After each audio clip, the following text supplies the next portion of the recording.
Vamos a presentar en un esquema gráfico 200 años de historia muy complejos, en los que la Iglesia ha pasado de la situación de cristiandad en el antiguo régimen, en el que estaba unida al Estado y tenía el monopolio de la religión sobre todos los aspectos de la vida, a la situación actual en que la Iglesia se reconoce a sí misma como una comunidad misionera que acepta la libertad religiosa y el pluralismo de la sociedad y que quiere evangelizar, siguiendo el camino de Cristo, cualquier sociedad en el mundo, las que han sido sociedades de antigua cristiandad, donde llamamos nueva evangelización, y las sociedades donde hay otras culturas, otras religiones, donde se sitúa como una comunidad misionera por primera vez. El punto de partida de esta larga historia es la situación que llamamos de la cristiandad. Ese sistema político y social donde se vivía la unión del trono y el altar. Representamos el trono con la corona de los reyes y representamos el altar con la tiara del Papa, que es una representación con 3 coronas para decir que el Papa, la religión, tiene poder sobre el Estado.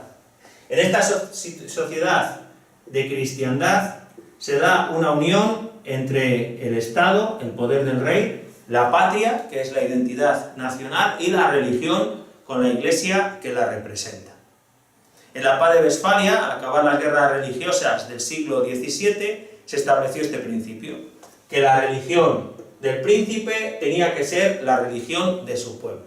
Con lo cual las naciones europeas se identificaban a sí mismas como cristiandades. El prototipo son los anglicanos, donde el propio rey había provocado el cisma para ser el jefe de la Iglesia, pero también todavía hoy existen estados confesionales luteranos, ha habido estados confesionales católicos, los estados ortodoxos con su iglesia autocéfala. Todos estos países se da una situación de cristiandad.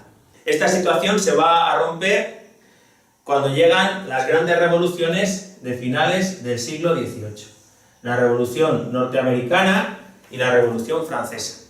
En Norteamérica los colonos se independizan del rey de Inglaterra y en Francia el pueblo echa al rey y establece también una república. Lo que significa en el tema que nos atañe un Estado laico. El Estado tiene el poder sobre todos los aspectos de la vida y expulsa al poder que venía teniendo la religión en el antiguo régimen.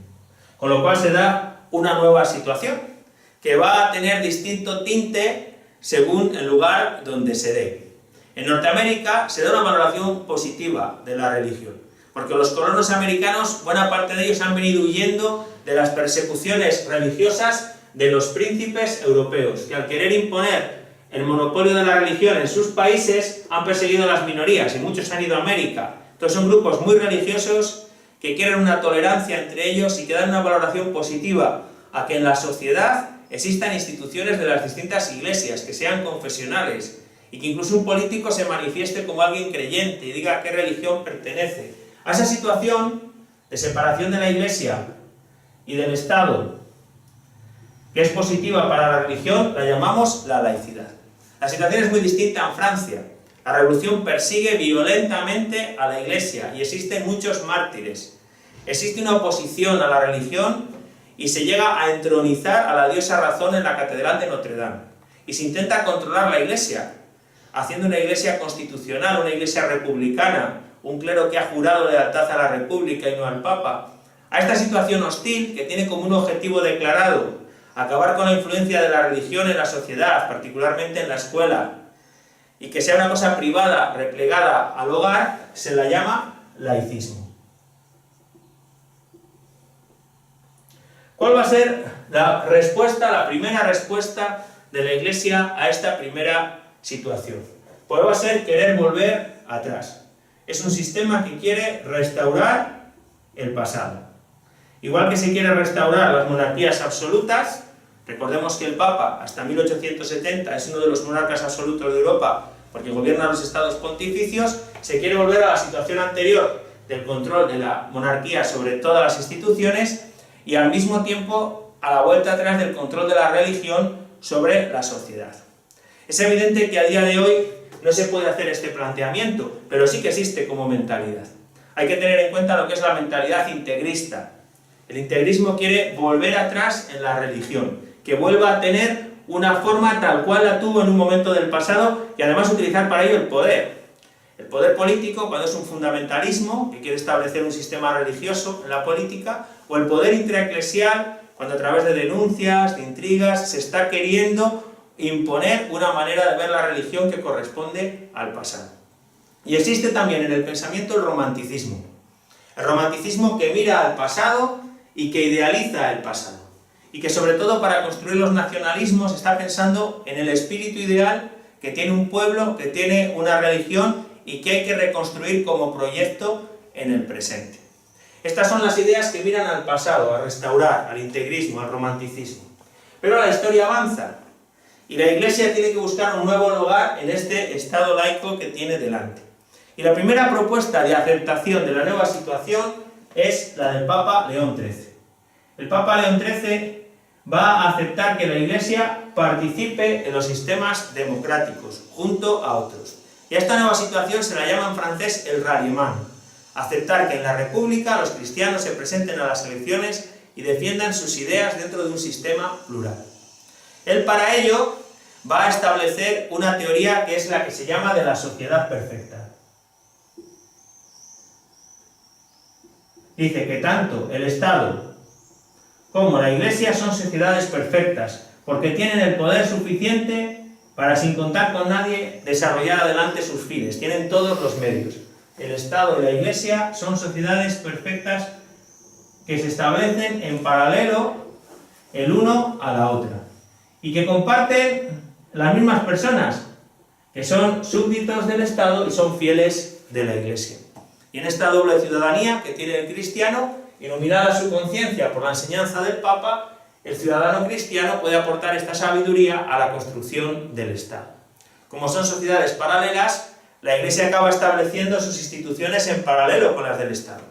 Tiene sus escuelas, igual que hay escuelas estatales, hay escuelas católicas, tiene sus hospitales, igual que hay hospitales del Estado, existen hospitales católicos, y así sucesivamente, queriendo hacer obras modelo, donde se vea que las cooperativas, las empresas, los sindicatos cristianos tienen una respuesta aceptable para el mundo moderno. Y contar para ello con laicos electos, contar con una élite en la sociedad que defienda los intereses de la Iglesia. En este contexto, el Papa establece una estrategia política para poder guiar el trabajo de los cristianos dentro de las democracias, que se llama las uniones católicas. Tienen que unirse todos los católicos de un país para defender principalmente tres cosas que nos van a sonar mucho porque se sigue haciendo hoy. Una, defender los intereses de la religión. Dos, defender las escuelas católicas. Y tres, defender la idea de familia cristiana, sobre todo frente a las leyes civiles y el divorcio. Estas uniones católicas, si tienen suficiente fuerza en un país, se pueden presentar directamente a las elecciones, y si no tienen suficiente fuerza, se plantean coaligarse o participar dentro de los partidos más afines. Esta es un nuevo paso en el que se ha aceptado, de hecho, la situación de la laicidad del Estado, pero se sigue soñando con una cristiandad. Esto lo dice explícitamente la enseñanza de León XIII, porque dice, existe una tesis, que es que solo la católica, por ser la religión verdadera, tiene derecho a gobernar una sociedad. Esa es la tesis. Pero hay una hipótesis. Resulta que somos una minoría. De hecho, no tenemos el poder en las leyes, con lo cual aceptamos el pluralismo y participamos dentro de este sistema democrático. Va a haber un paso más, al comenzar el siglo XX, en el que se va a aceptar, de hecho, que existe ya una sociedad plural, democrática, y eso se va a ver como algo positivo. Se va a valorar el mundo moderno como una aportación positiva, y se va a querer construir dentro de él una nueva cristiandad. ¿A qué llamamos una nueva cristiandad? Hacer una síntesis entre el mundo moderno, con todas sus posibilidades, y la fe cristiana.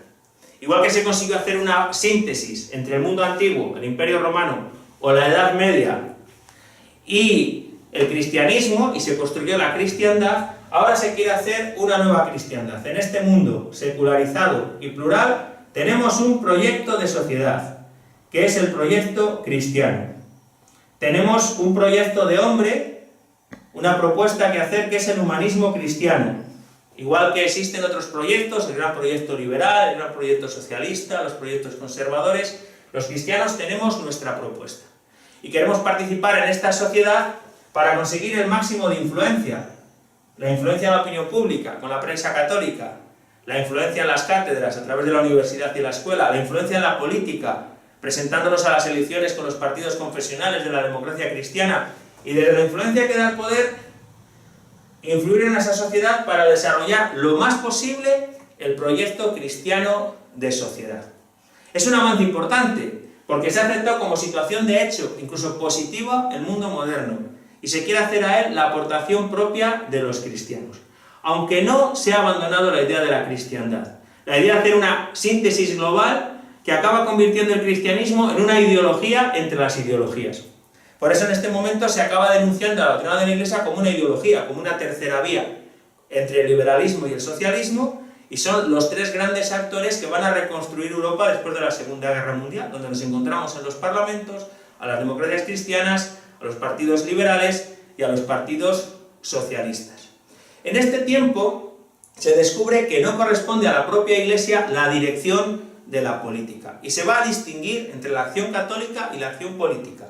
La acción católica son las obras de apostolado, en la que los laicos participan en la vida de la Iglesia y en su misión, y la acción política, aquella en la que bajo su responsabilidad están participando en las instituciones, potenciándose mucho la labor de los laicos y distinguiendo la labor del clero y limitando al clero en su intervención en la política. En este tiempo de la acción católica se va a descubrir un nuevo papel de la acción de los laicos. Hay un modelo de acción católica que está muy ligado a la política, se suele llamar en los libros de historia el modelo italiano, en que la acción católica es la base social, con sus movimientos juveniles, de hombres, de mujeres, de obreros, de estudiantes, para conseguir el voto para los partidos de la democracia cristiana. Y hay otro modelo, que se llama el francés, porque es de los países de habla francesa, de Bélgica, de Francia, que es más misionero, en el que son los laicos cristianos quienes van al mundo obrero, o al mundo campesino, o al mundo de los estudiantes, como misioneros que allí tienen que anunciar el Evangelio. Y a partir de ahí va a evolucionar una nueva conciencia de lo que es el papel misionero de la Iglesia, de lo que es la vocación de los laicos desde el bautismo, y que se va a fijar mucho en el Nuevo Testamento. No tanto en reconstruir la cristiandad, sino en la primera evangelización, convirtiéndose al Evangelio. En este nuevo modelo de iglesia misionera, en el que los pioneros son los jóvenes obreros cristianos de la JOC, inspirados por Joseph Cardin, un sacerdote belga, el modelo de evangelización va a ser la encarnación de Cristo.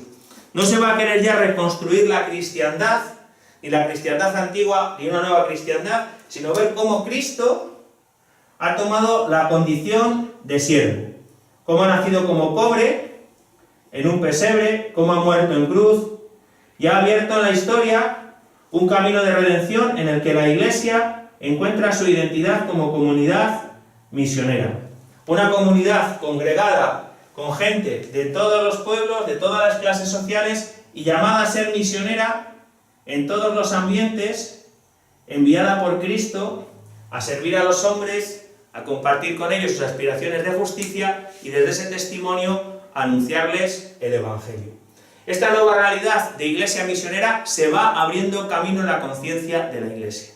Al acabar la Segunda Guerra Mundial, se hace muy famosa la misión de Francia, porque se dan cuenta de que Francia es un país de misión, que ya no es la nación católica que fue, que ya la Iglesia no tiene el poderío que ha demostrado en otras situaciones, sino que es una minoría religiosa de creyentes que tiene que llevar el Evangelio, como se hizo en la primera evangelización, a todos sus conciudadanos. Y a partir de aquí va a surgir la nueva conciencia del Concilio Vaticano II, que es de la Iglesia que es misionera, la Iglesia que sale al diálogo del hombre, y la Iglesia que es testigo de la comunión de Dios en medio del mundo.